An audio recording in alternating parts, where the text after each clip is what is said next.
warahmatullahi wabarakatuh.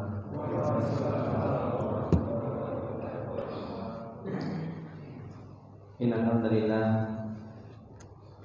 nahmaduhu wa nasta'inuhu wa nastaghfiruh wa natubu ilaihi wa na'udzu billahi min shururi anfusina wa min sayyiati a'malina. May yahdihillahu fala mudilla lahu wa may yudlil fala hadiya lahu. Asyhadu an la ilaha illallah wahdahu la syarika lah wa asyhadu anna Muhammadan abduhu wa rasuluh. Salawatullahi wa salamuhu alaihi.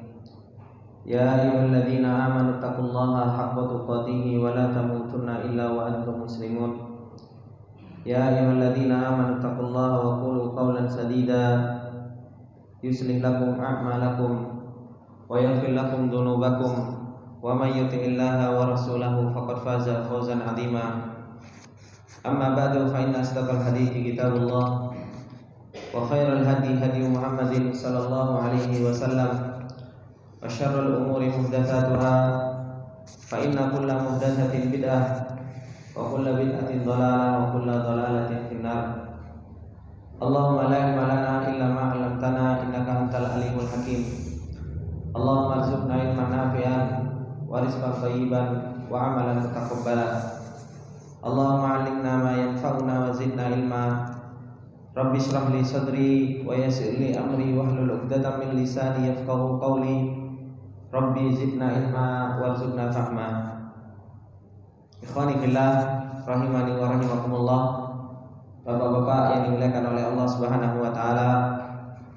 Alhamdulillah, puji dan syukur kembali kita panjatkan kepada Allah Subhanahu wa taala atas segala nikmat yang Allah Subhanahu wa taala melimpahkan dan berikan kepada kita semua, sehingga di pagi yang berbarakah ini kita bisa bertemu untuk kita bisa saling mempelajari ayat-ayat Allah Subhanahu wa taala dan sunnah-sunnah Rasulullah sallallahu alaihi wasallam sebagai bentuk ketaatan kita kepada Allah Subhanahu wa taala, karena Allah Subhanahu wa taala memerintahkan kepada kita semua untuk kita selalu belajar, untuk kita mengetahui hal-hal yang berkaitan dengan Allah Subhanahu wa taala.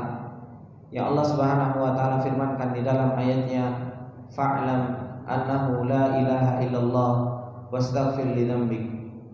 Maka ketahuilah bahwasanya tidak ada sesembahan yang hak kecuali Allah Subhanahu wa taala, dan memintalah ampun kepada Allah Subhanahu wa taala atas segala dosa yang kita semua perbuat.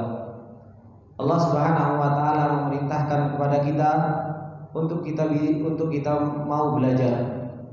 Begitu pula Rasulullah sallallahu alaihi wasallam pun memerintahkan untuk kita belajar, untuk mempelajari ayat-ayat Allah Subhanahu wa taala dan mempelajari sunnah-sunnah Rasulullah sallallahu alaihi wasallam.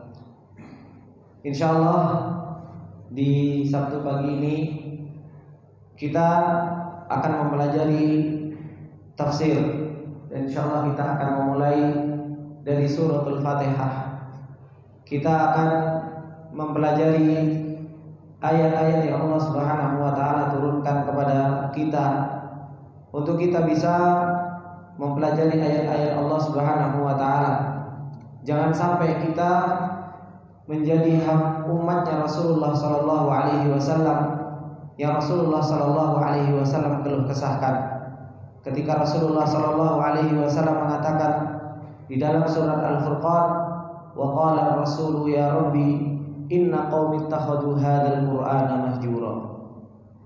Allah Subhanahu wa taala menceritakan tentang keluh kesahnya Rasulullah sallallahu alaihi wasallam ketika Allah mengatakan wa qala rasul, dan Rasulullah sallallahu alaihi wasallam pun berkata, ya rabbi, sesungguhnya inna qaumi ittakhadhu hadzal qur'ana mahjura, sesungguhnya kaumku telah meninggalkan Al-Qur'an. Kaumku telah meninggalkan yang namanya Al-Quran. Ditafsirkan oleh Ibnu Qayyim rahimahullah ta'ala bahwasanya umatnya Rasulullah sallallahu alaihi wasallam meninggalkan Al-Quran, entah mereka meninggalkan membaca Al-Quran, kemudian mereka meninggalkan untuk mereka ta'allumu ma'aniha. Mereka meninggalkan mempelajari makna-makna dari Al-Quran. Dan yang ketiga disebutkan oleh Ibnu Qayyim rahimahullah taala bahwasanya umatnya Rasulullah sallallahu alaihi wasallam meninggalkan Al-Quran, meninggalkan dari mengamalkan isi dari Al-Quran. Maka jangan sampai kita menjadi orang-orang yang kita meninggalkan Al-Quran. Meninggalkan Al-Quran dengan kita tidak mempelajari makna-maknanya, kita tidak mengamalkan apa yang terkandung di dalam isi Al-Quran. Bukankah Allah Subhanahu wa taala menurunkan Al-Quran ini untuk hidayah? Allah Subhanahu wa taala menurunkan Al-Quran ketika Allah mengatakan Alif Lam Mim, dzalikal kitabu la raiba fihi hudan lil muttaqin. Allah Subhanahu wa taala menurunkan Al-Quran sebagai bentuk hidayah, sebagai bentuk pegangan kita di dalam perjalanan kita menuju Allah Subhanahu wa taala. Bukankah Allah Subhanahu wa taala menurunkan Al-Quran sebagaimana Allah Subhanahu wa taala firmankan kitabun anzalnahu ilaika mubarakun liyadabbaru ayatihi. Kitab, kata Allah Subhanahu wa taala, yang kami turunkan mubarakun, yang diberkahi, untuk apa? Liyadabbaru ayatihi, untuk ditadabburi ayat-ayat. Bukankah Allah Subhanahu wa taala mengatakan afalam yadabbarul qaula? Kenapa kalian tidak mentadabburi al-qaul, yaitu Al-Quran? Di dalam ayat yang lain Allah Subhanahu wa taala mengatakan afala yatadabbaruna al-Qur'ana am ala qulubin aqfaluha. Afala yatadabbaruna al-Qur'an walau kana min indi ghairillahi lawajadu fihi ikhtilafan katsiran. Kenapa kita tidak mentadabburi Al-Quran? Apakah hati-hati kita sudah mati? Kenapa kita tidak mentadabburi Al-Quran? Kalau seandainya Al-Quran itu bukan dari sisi Allah Subhanahu wa taala, niscaya banyak sekali perselisihan di dalam Al-Quran. Ini adalah merupakan kewajiban kita. Bagaimana Allah Subhanahu wa taala menurunkan Al-Quran, dan kewajiban bagi kita semua untuk kita mentadabburi Al-Quran. Insyaallah kita akan mulai dengan suratul Fatihah, yang dimana surat Al-Fatihah ini adalah merupakan a'dhamus surah. Surat Al-Fatihah adalah merupakan surat Makkiyah. Surat Al-Fatihah adalah merupakan surat Makkiyah yang Allah Subhanahu wa taala turunkan di Mekah. Para ulama berbeda pendapat ketika mengatakan bahwasanya ini surat Makkiyah, apakah surat Madaniyah. Sebagian para ulama mengatakan bahwasanya surat Makkiyah adalah surat yang turun di Mekah, dan sebagian mengatakan bahwasanya surat Makkiyah yaitu turun qablal hijrah, yaitu sebelum hijrah. Ulama yang mengatakan bahwasanya surat Makkiyah adalah ayat yang turun di Mekah, mereka mengatakan bahwasanya meskipun sudah hijrah dan Rasulullah Shallallahu Alaihi Wasallam ketika berada di Mekah ayat itu turun, maka itu disebut dengan ayat Makkiyah. Tapi sebagian ulama yang lain mengatakan tidak. Ulama yang lain mengatakan bahwasanya, dan ini adalah merupakan pendapat kebanyakan para ulama, ayat yang turun qabla hijrah itu adalah merupakan ayat Makkiyah, dan ayat yang turun setelah hijrah maka itu adalah merupakan ayat Madaniyah meskipun turunnya di Mekah. Dan ini adalah merupakan pendapat dari kebanyakan para ulama, yaitu jumhurul ulama. Maka suratul Fatihah ini adalah merupakan ayat Makkiyah yang mempunyai keutamaan yang sangat besar. Suratul Fatihah yang kita selalu membacanya minimal 17 kali. Minimal kita membaca suratul Fatihah itu kita membacanya 17 kali kalau kita hanya melakukan sholat fardu. Kalau ditambah dengan sholat-sholat yang lain maka lebih dari 17 kali, itu dalam satu hari. Bagaimana dengan satu bulan? Bagaimana dengan satu tahun? Banyak sekali kita membaca suratul Al-Fatihah. Menunjukkan bahwasanya surat Al-Fatihah ini adalah sesuatu yang sangat penting. Oleh karena itu, kalau kita tidak pernah bisa memahami suratul Fatihah, kita tidak pernah memahami apa yang terkandung di dalam surat Al-Fatihah, sehingga menunjukkan kita untuk kita kenal dengan Allah Subhanahu wa taala, maka ini adalah merupakan sebuah kerugian yang sangat besar. Suratul Fatihah karena begitu agungnya, suratul Fatihah mempunyai beberapa nama. Di antara nama suratul Fatihah yaitu Fatihatul Kitab. Al-Fatihah diberi nama Al-Fatihah li'annaha sadruhu wa muqaddimuhu wa awwaluhu, karena suratul Fatihah ini adalah merupakan surat yang pertama kali di dalam Al-Quran. Suratul Fatihah adalah merupakan muqaddimah bagi surat-surat yang lain. Kemudian termasuk di antara nama surat Al-Fatihah yaitu Sab'ul Mathani, yaitu 7 ayat yang terus berulang-ulang.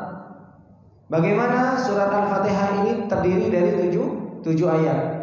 Bismillahirrahmanirrahim. Alhamdulillahirabbil alamin. Arrahmanirrahim. Maliki yaumiddin.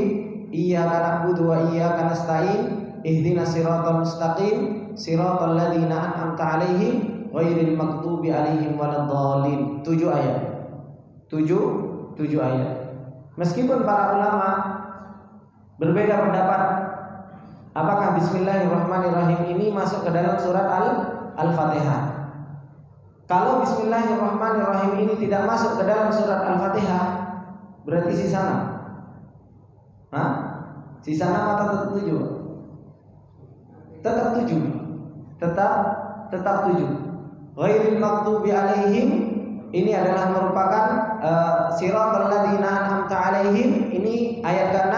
Ghairil maghdubi 'alaihim waladdallin ini ayat ke-7. Dipisah di ihdinas siratal ladzina an'amta 'alaihim dan ghairil maghdubi 'alaihim waladdallin. Inilah yang menjadikan para ulama berbeda pendapat di dalam ayat 1, ayat 2, ayat 3, ayat 4. Sebagian para ulama yang mengatakan bahwasanya suratul Fatihah itu masuk ke dalamnya Bismillahirrahmanirrahim, maka pas, dan menyambungkan antara siratal ladzi sampai waladdallin itu satu ayat.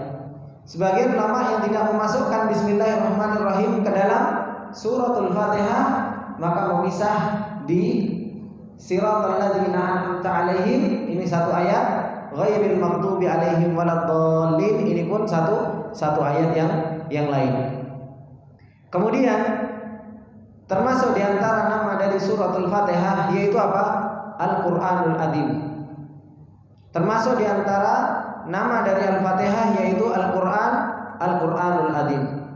Rasulullah sallallahu alaihi wasallam memberi nama dengan Al-Qur'anul Azim. Meskipun suratnya itu satu yaitu suratul Fatihah, akan tetapi Allah Subhanahu wa taala mengatakan bahwasanya Al-Fatihah itu Al-Qur'anul Azim. Kenapa? Karena ini adalah merupakan Ummul Quran. Suratul Fatihah adalah merupakan ibunya Al-Quran. Seluruh surat-surat yang ada di dalam Al-Quran itu semuanya kembali kepada suratul Fatihah. Semua makna-makna yang tercakup di dalam Al-Quran itu semua kembali kepada yang namanya surat Al-Fatihah. Di dalam suratul Fatihah disebutkan secara global. Dan Allah Subhanahu wa taala merinci di mana? Di surat-surat yang setelahnya. Bagaimana di dalam surat Al-Fatihah Allah Subhanahu wa taala memperkenalkan dirinya? Bagaimana di dalam surat Al-Fatihah Allah Subhanahu wa taala memerintahkan kepada hambanya untuk beribadah kepada Allah Subhanahu wa taala? Bagaimana di dalam surat Al-Fatihah Allah Subhanahu wa taala ingin menceritakan tentang orang-orang yang mereka taat dan ingin menceritakan tentang perjalanan orang-orang yang mereka bermaksiat kepada Allah Subhanahu wa taala. Karena pada hakikatnya Al-Qur'an itu terkumpul di dalamnya, dikatakan oleh Ibnu Qayyim di dalam Al-Qur'an itu disebutkan 3 hal. Seluruh Al-Qur'an itu menyebutkan tentang 3 hal. Yang pertama yaitu Al-Qur'an itu bercerita tentang Allah Subhanahu wa taala. Allah Subhanahu wa taala bercerita tentang dirinya. Kemudian yang kedua, Allah Subhanahu wa taala bercerita tentang hukum-hukum. Allah Subhanahu wa taala bercerita tentang orang-orang yang mereka berjalan di dalam perjalanan yang benar dan orang-orang yang mereka selalu bermaksiat. Dan bagaimana balasan bagi orang-orang yang mereka taat sama Allah dan balasan bagi orang-orang yang mereka maksiat kepada Allah Subhanahu wa taala. Ini yang kedua. Dan yang ketiga, Allah Subhanahu wa taala berbicara tentang masalah hukum, berbicara tentang masalah ibadah. Ini tiga hal yang ada di dalam Al-Qur'an. Dan itu semua kembali kepada surat Al-Fatihah. Bagaimana di dalam surat Al-Fatihah Allah menceritakan tentang dirinya sendiri. Bismillahirrahmanirrahim. Alhamdulillahirabbil alamin. Ar-Rahmanirrahim. Bercerita tentang diri dan Allah Subhanahu wa taala. Kemudian berbicara tentang masalah ibadah ketika Allah Subhanahu wa taala mengatakan iyyaka na'budu wa iyyaka nasta'in. Hanya kepadamu lah aku menyembah dan hanya kepadamu lah aku meminta pertolongan. Dan berbicara tentang masalah perjalanan orang-orang yang taat, perjalanan orang-orang yang dimurkai oleh Allah Subhanahu wa taala ketika Allah Subhanahu wa taala mengatakan ihdinas siratal mustaqim siratal ladzina an'amta 'alaihim. Jalannya orang-orang yang Allah Subhanahu wa taala beri nikmat kepada mereka. Siapa mereka? Ulaikal ladzina an'amallahu 'alaihim minan nabiyyina was-siddiqina wasyuhada'i was-sholihin. Mereka adalah orang-orang yang diberi nikmat dari kalangan para nabi. Diceritakan. Was-siddiqin, kalangan orang-orang siddiq, was-sholihin, dan kalangan orang-orang yang mereka soleh. Dan Allah Subhanahu wa taala pun menceritakan tentang orang-orang yang di dalam perjalanannya mereka adalah merupakan orang-orang yang dimurkai oleh Allah Subhanahu wa taala. Ghairil maghdubi 'alaihim waladdallin, bukan jalannya orang-orang yang apa? Yang dimurkai oleh Allah Subhanahu wa taala dan bukan jalannya orang-orang yang dibenci oleh Allah Subhanahu wa taala.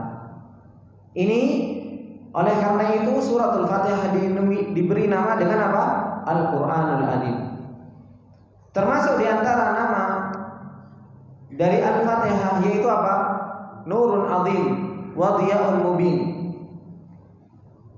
Al-Fatihah ini adalah merupakan cahaya yang sangat jelas, sebagaimana Rasulullah Shallallahu Alaihi Wasallam di dalam hadisnya an Ibnu Abbas radhiyallahu taala anhu qala bayyana Jibril qa'idun inda Nabi sallallahu alaihi wasallam sami'a naqidan min fawqihi farafa'a ra'sahu. Kata Ibnu Abbas radhiyallahu taala anhu, tatkala kami itu duduk-duduk bersama Rasulullah sallallahu alaihi wasallam, maka apa? Maka Rasulullah sallallahu alaihi wasallam mendengarkan ada suara dari atas kepalanya.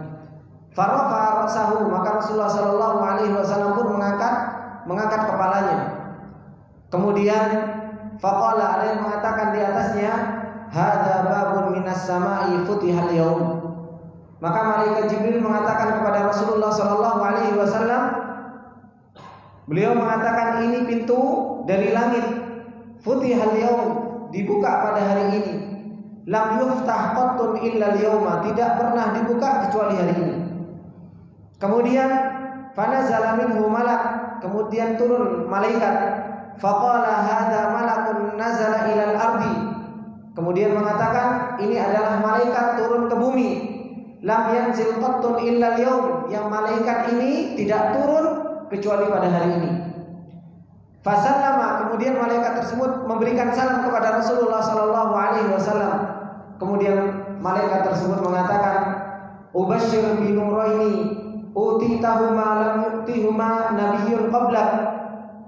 Kata malaikat tersebut mengatakan kepada Rasulullah sallallahu alaihi wasallam, "Saya akan memberikan kabar gembira kepada engkau bi nurain, yaitu dengan dua cahaya. Utitahuma, saya akan memberikan keduanya kepada engkau, lam yu'tihima nabiyyun qablak." Gak pernah diberikan dua cahaya ini kepada nabi sebelum engkau. Yang pertama apa? Fatihatul Kitab. Surat Al-Fatihah disebut dengan nur. Dan ini adalah merupakan kekhususan Rasulullah sallallahu alaihi wasallam tidak pernah diberikan kepada nabi-nabi sebelum Rasulullah SAW. Kemudian yang kedua, wa khawatimi suratil Baqarah, dan akhir dari surat Al-Baqarah. Itulah dua cahaya. Dua cahaya yang diturunkan oleh malaikat khusus, yang biasanya malaikat Jibril yang menurunkan wahyu, tapi ini malaikat khusus yang tidak turun kecuali hari itu. Hanya malaikat khusus turun pada hari itu dan gak pernah turun lagi malaikat itu. Untuk apa? Untuk memberikan dua cahaya kepada Rasulullah SAW. Dua cahaya tersebut yaitu Fatihatul Kitab dan akhir surat Al-Baqarah. Kemudian beliau mengatakan, malaikat itu mengatakan, lan taqra'a biharfin minhuma illa a'taitahu. Tidak ada seseorang yang membaca huruf dari surat Al-Fatihah dan akhir surat Al-Baqarah ini kecuali akan diberikan oleh Allah Subhanahu wa taala. Hadis ini diriwayatkan oleh Imam Muslim. Ini menunjukkan bahwasanya apa? Bahwasanya Al-Fatihah itu adalah merupakan kekhususan Rasulullah sallallahu alaihi wasallam. Ini kekhususan Rasulullah sallallahu alaihi wasallam yang tidak diberikan kepada nabi-nabi sebelum Rasulullah sallallahu alaihi wasallam. Oleh karena itu, Bapak-bapak yang dimuliakan oleh Allah Subhanahu wa taala, kalau kita sudah tahu bahwasanya Al-Fatihah ini mempunyai keutamaan yang sangat besar. Al-Fatihah ini mempunyai keutamaan yang tinggi. Maka sepatutnya bagi kita mempunyai perhatian terhadap suratul Fatihah ini. Kita mempunyai perhatian terhadap surat yang selama ini kita baca. Bukankah Allah Subhanahu wa taala mengatakan alladzina atainahumul kitaba yatlunahu haqqa tilawati, yaitu orang-orang yang kami beri kepada mereka kitab dan mereka membaca kitab tersebut haqqa tilawatihi, membaca kitab tersebut dengan sebenar-benar bacaan. Para ulama mengatakan yatlunahu haqqa tilawatihi, yaitu membaca dengan sebenar-benar bacaan. Maka yang dimaksud dengan sebenar-benar bacaan yaitu tilawatul hifdzi wa iqamatil huruf. Yang pertama, dikatakan sebenar-benar bacaan ketika seseorang itu membacanya dengan apa? Dengan bacaan yang benar. Sesuai dengan apa? Sesuai dengan hukum-hukum tajwidnya. Kemudian yang kedua, wa tilawatul fahmi wa aqlil ma'ani, yaitu dengan bacaan memahami makna-maknanya. Dan yang ketiga yaitu apa? Tilawatul qiyami bima fiha min luzumi siratillah mustaqim. Dan yang ketiga disebut seseorang itu membaca dengan sebenar-benar bacaan, yaitu ketika dia melakukan dengan apa-apa yang terkandung di dalam ayat-ayat tersebut. Tiga hal ini Allah Subhanahu wa taala ketika memerintahkan kita untuk membaca ayat-ayatnya dengan haqqa tilawati, dengan sebenar-benar bacaan, bukan hanya sekedar membaca, kita sibuk dengan lafadznya, kita sibuk dengan hurufnya, sampai monyongnya, tahfifnya, mufahomnya, oh ini huruf tebalnya, ini huruf tipisnya, masya Allah. Sibuk dengan makharijul huruf, sibuk dengan sifatul huruf. Dan ini yang paling banyak terjadi sekarang. Bagaimana seseorang sekarang ketika belajar Al-Quran yang disibukkan cuma sibuk dengan apa? Dengan membenarkan huruf-hurufnya. Sibuk dengan membenarkan huruf-hurufnya. Sifat hurufnya dipelajari, dihafal, makharijul hurufnya dihafal, ahkam-ahkamnya dihafal, bagus, gak ada salahnya. Tapi namanya haqqa tilawatihi, membaca dengan sebenar-benar bacaan, bukan hanya sekedar sibuk dengan hurufnya, tapi melupakan makna-maknanya. Tapi apa? Melupakan bagaimana mengamalkan makna dari Al-Quran.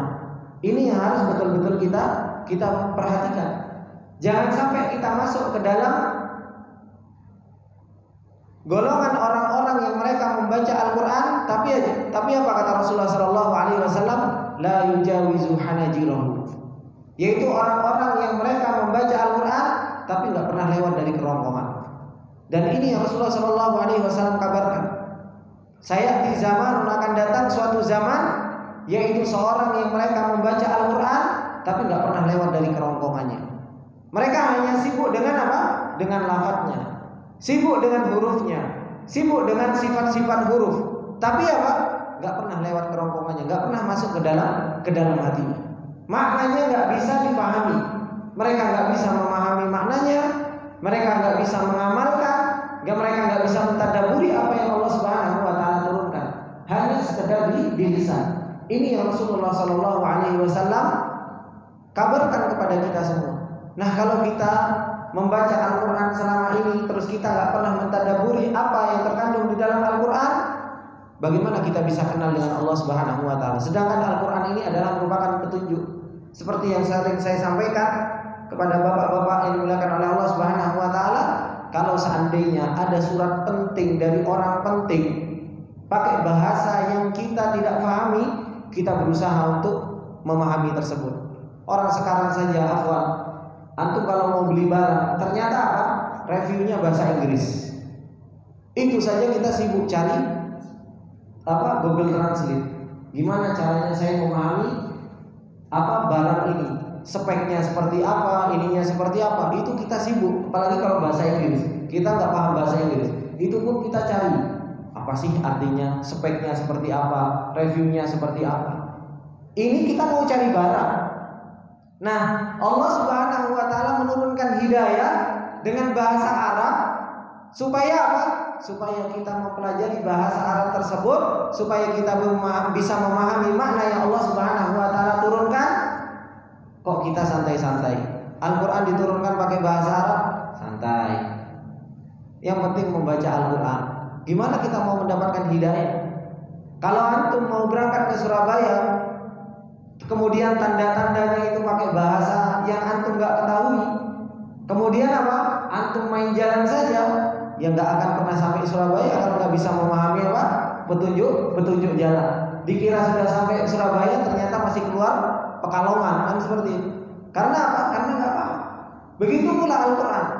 Al-Quran memberikan hidayah, memberikan petunjuk kepada kita supaya apa? Supaya kita sampai kepada tujuan atau yang diinginkan oleh Allah Subhanahu wa Ta'ala. Kalau kita nggak bisa memahami petunjuk ini, kita nggak bisa memahami risalah yang Allah Subhanahu wa Ta'ala turunkan di dalam Al-Quran, bagaimana kita bisa selamat di dalam perjalanan ini? Kita nggak tahu apa yang diinginkan oleh Allah Subhanahu wa Ta'ala. Kita nggak bisa memahami apa yang Allah Subhanahu wa Ta'ala turunkan. Lantas bagaimana kita mau selamat di dalam perjalanan ini? Ini bapak-bapak yang dimuliakan oleh Allah Subhanahu wa Ta'ala. Kemudian insyaallah kita akan baca yaitu tafsir dari suratul Fatihah ini, yang insyaallah kita akan baca yaitu sebagaimana di pengumuman, yaitu tafsirnya Syekh Sa'di rahimahullah taala. Bismillahirrahmanirrahim. Tafsirul Fatihah wa hiya Makkiyah. Tafsir surat Al-Fatihah wa hiya Makkiyah, dan surat Al-Fatihah ini diturunkan di Makkah. Beliau mengatakan Bismillahirrahmanirrahim. Alhamdulillahirabbil alamin. Ar-Rahmanirrahim.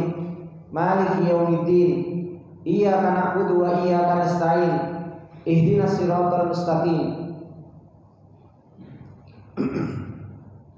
Siratal ladzina an'amta 'alaihim ghairil maghdubi 'alaihim waladdallin. Kemudian beliau mengatakan ay abtadi'u bi kulli ismin lillahi ta'ala li'anna lafdhu ismin mufrad mudhaf fa ya'ummu jami'al asma'il husna. Beliau menafsirkan ayat yang pertama yaitu Bismillahirrahmanirrahim. Di sini bapak-bapak yang dimuliakan oleh Allah Subhanahu wa Ta'ala, Bismillahirrahmanirrahim, dengan meminta pertolongan dengan nama Allah Subhanahu wa Ta'ala, Zat yang Maha Pengasih dan Maha Penyayang. Allah Subhanahu wa Ta'ala memulai suratnya semuanya, surat Al-Quran itu dengan Bismillahirrahmanirrahim, kecuali surat apa? Al-Bara'ah, yaitu surat At-Taubah. Karena para ulama mengatakan bahwasanya surat At-Taubah itu masih nyambung dengan surat Al-Anfal. Sebagian para ulama mengatakan bahwasanya surat Taubah masih nyambung, masih bercerita tentang masalah peperangan dengan surat Al-Anfal. Maka Bismillahirrahmanirrahim, yaitu dengan menyebut nama Allah Subhanahu wa taala yang Maha Pengasih dan Maha Penyayang. Di sini Allah Subhanahu wa taala memulai suratul Fatihah ini dengan Bismillahirrahmanirrahim. Dan di dalam Bismillahirrahmanirrahim ini ba di dalam kalimat Bismillah itu ba-nya itu ba lil isti'anah. Apa itu ba lil isti'anah? Yaitu ba untuk meminta pertolongan kepada Allah Subhanahu wa taala. Makanya Allah Subhanahu wa taala mengajari kepada hamba-hambanya untuk selalu mengucapkan Bismillahirrahmanirrahim.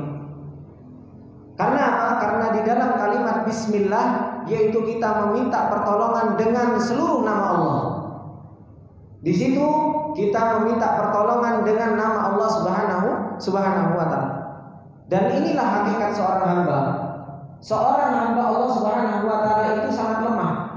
Kita itu tidak punya kekuatan. Kalau bukan karena pertolongan Allah Subhanahu wa taala, kita nggak bisa ngapa-ngapain.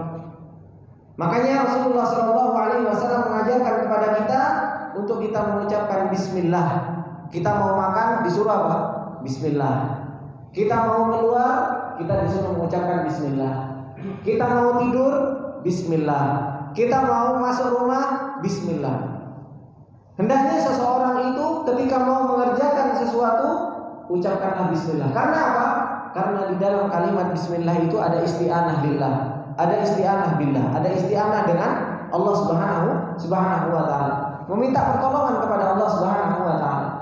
Menunjukkan bahwasanya kita ini adalah merupakan hamba yang lemah.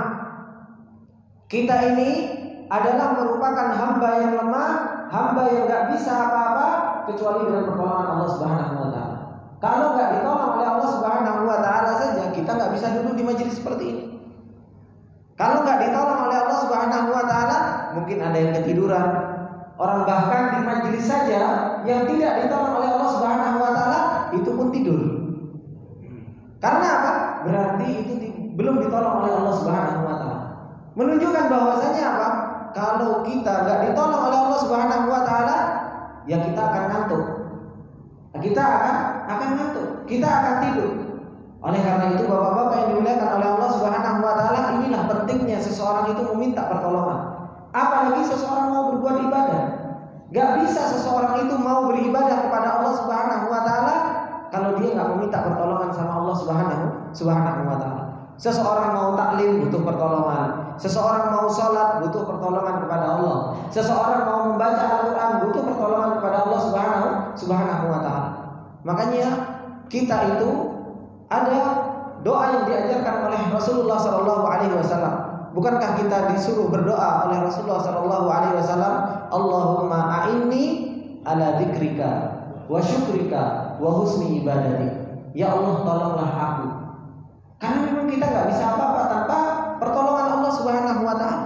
Allahumma a'inni ala dzikrika. Ya Allah, tolonglah aku untuk aku bisa selalu berzikir kepada Engkau, selalu ingat kepada Engkau.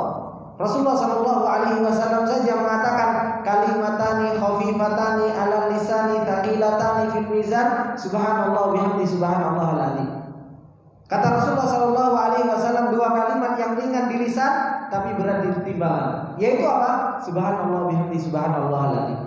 Kalau itu pun nggak ditolong oleh Allah, kita pun nggak bisa.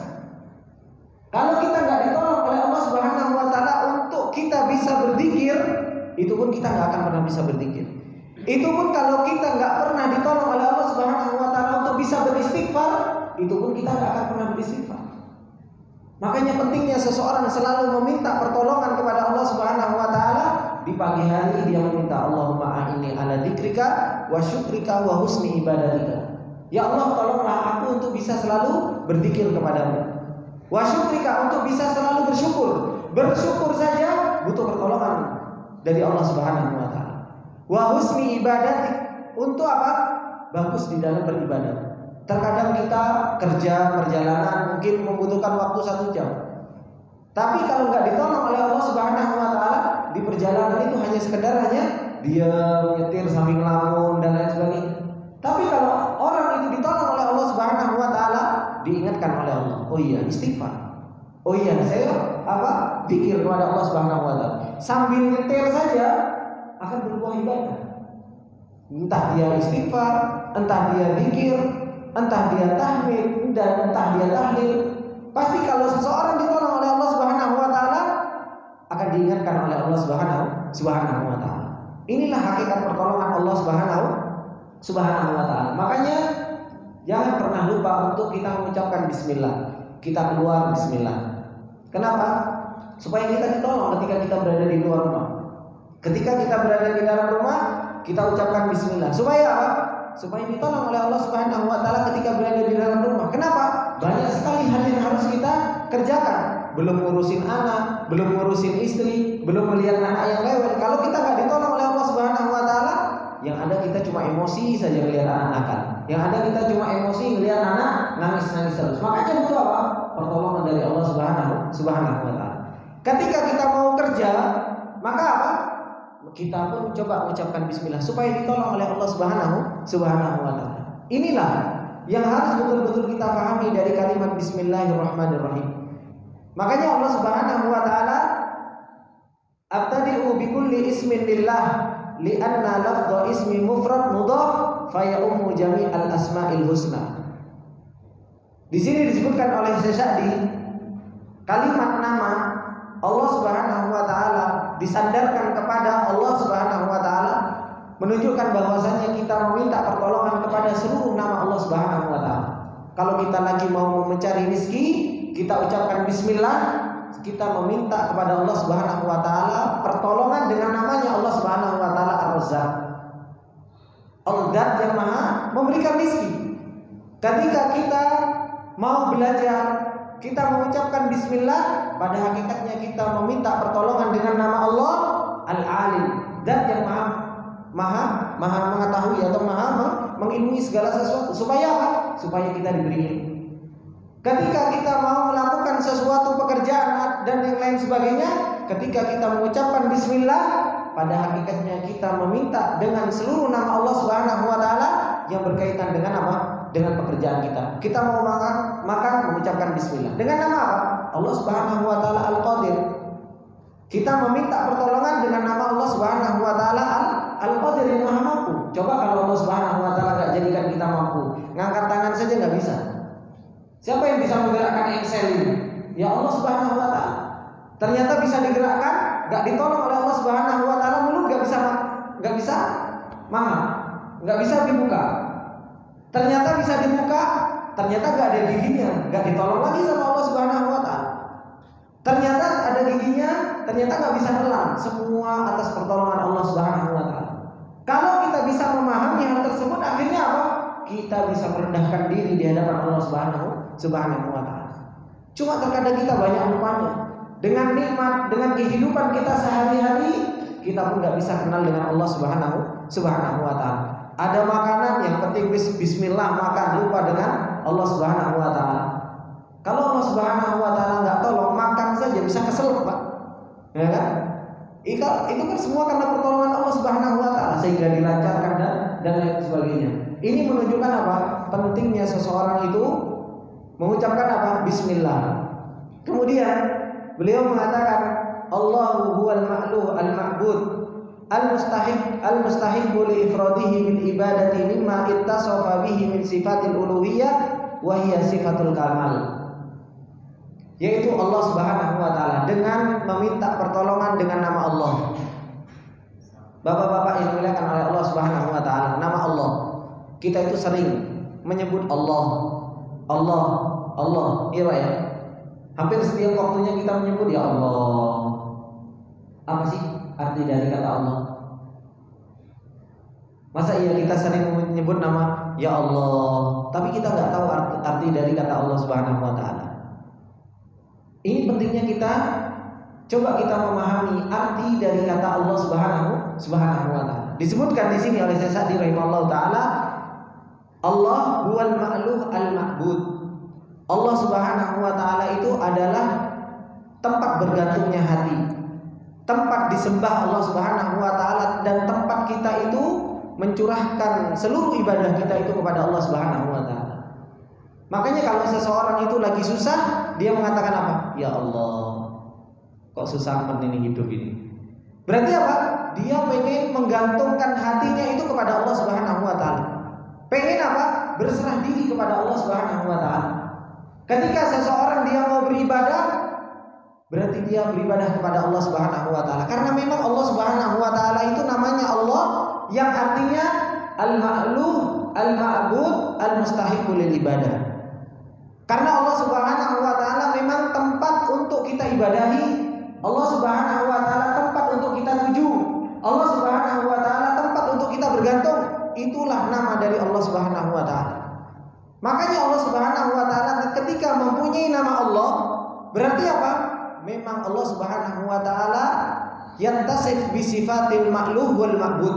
Allah Subhanahu wa taala memang disifati dengan sifat zat yang memang satu-satunya yang berhak untuk diibadahi. Yang aneh ketika seseorang sering menyebut nama Allah, ya Allah, tapi apa? Dia minta sama selain Allah. Sudah tahu bahwasanya nama Allah Subhanahu wa taala itu satu-satunya zat yang berhak untuk kita minta. Satu-satunya zat yang berhak untuk kita mengharap. Satu-satunya zat yang berhak untuk kita berkeluh kesah kepadanya. Satu-satunya zat yang berhak kita tawakal hanya kepada Allah. Satu-satunya zat yang berhak untuk kita bersandar kepada Allah. Tapi ketika ada masalah kok kita nggak lari sama Allah? Ketika kita ada ujian, kenapa kita nggak lari sama Allah? Ketika kita pengen sesuatu, kenapa nggak lari sama Allah Subhanahu wa taala? Padahal kita harus tahu bahwasanya Allah mempunyai nama Allah. Karena kita nggak kenal dengan Allah Subhanahu wa taala. Karena kita jauh dari apa? Pengenalan kepada Allah Subhanahu wa taala. Makanya kalau seseorang kenal dengan nama Allah Subhanahu wa taala dengan sebenar-benar pengenalan, seseorang itu akan betul-betul dia selalu kembali. Gak beribadah, gak meminta, ada masalah, pasti dia angkat tangan, ya Allah. Ketika ada masalah, pasti dia angkat tangan, ya Allah. Bukan apa? Bukan sibuk, aduh ada masalah, curhat dulu di sosial media, di status, di Facebook, di Instagram. Oh ini orang kalau nggak kenal dengan Allah Subhanahu wa taala bingung mau curhatnya ke siapa. Kalau seseorang dia kenal dengan Allah Subhanahu wa taala, maka dia akan selalu kembali beribadah kepada Allah Subhanahu wa taala. Karena memang Allah Subhanahu wa taala al-ma'luh, al-ma'bud, tempat diibadahi, tempat kita bergantung, tempat kita bertawakal kepada Allah Subhanahu wa taala. Al-mustahiqu li ifradihi bil ibadah, yaitu satu-satunya zat yang berhak untuk kita ibadahi. Lima ittasafa bihi min sifatil uluhiyah, karena Allah Subhanahu wa taala satu-satunya zat yang mempunyai sifat uluhiyah, yaitu sifat memang tempatnya untuk kita beribadah kepada Allah, untuk kita meminta, untuk kita bergantung kepada Allah Subhanahu wa taala. Kemudian wahiyah sifatul kamal, dan itu adalah merupakan sifat kesempurnaan bagi Allah Subhanahu wa taala. Ini ikhwani billah rahimani wa rahimakumullah. Kita diajarkan oleh Allah Subhanahu wa taala untuk kita mengucapkan bismillah dengan meminta pertolongan dengan nama Allah Subhanahu wa taala. Baru kita kenal dengan nama Allah Subhanahu wa taala. Belum apa? Ar-Rahman, belum Ar-Rahim. Insyaallah kita lanjutkan di pertemuan yang akan datang karena waktunya sudah habis. Insyaallah kita lanjutkan di minggu yang akan datang dengan membahas dengan membahas nama Allah Subhanahu wa taala Ar-Rahman dan Ar-Rahim, supaya kita apa? Tumbuh rasa cinta kita kepada Allah Subhanahu wa taala. Tumbuh rasa mengharap kita kepada Allah Subhanahu wa taala. Kita saja sering dengar tak kenal maka tak sayang. Kok kita ngaku cinta sama Allah Subhanahu wa taala padahal kita enggak kenal sama Allah Subhanahu wa taala. Bagaimana kita mau cinta sama Allah kalau kita enggak kenal dengan Allah Subhanahu wa taala? Kita nggak kenal dengan namanya, kita nggak kenal dengan sifatnya Allah Subhanahu wa taala. Di sini di surat Al-Fatihah Allah ingin mengenalkan dirinya. Dari awal Allah memang pengen mengenalkan dirinya kepada seorang hamba. Ini loh aku, kenalkan diriku, kenali sifat-sifatku. Kok kita nggak mau kenal dengan Allah? Kan bangkrut. bangkrut keimanan kita kalau kita nggak kenal dengan Allah Subhanahu wa taala. Rugi modalnya, rugi nggak karu-karuan kita kalau nggak kenal dengan Allah Subhanahu wa taala. Ini sedikit yang bisa saya sampaikan di pertemuan yang berbarokah ini. Semoga yang sedikit ini bermanfaat buat kita semua. Apabila ada benarnya, itu datangnya semata-mata dari Allah Subhanahu wa taala. Apabila ada salahnya, itu datangnya dari saya pribadi, dan saya meminta maaf atas segala kesalahan dan kekhilafan. Saya tutup dengan doa kafaratul majelis. Subhanakallahumma wa bihamdika asyhadu an la ilaha illa anta astaghfiruka wa atubu ilaik. Assalamualaikum warahmatullahi wabarakatuh.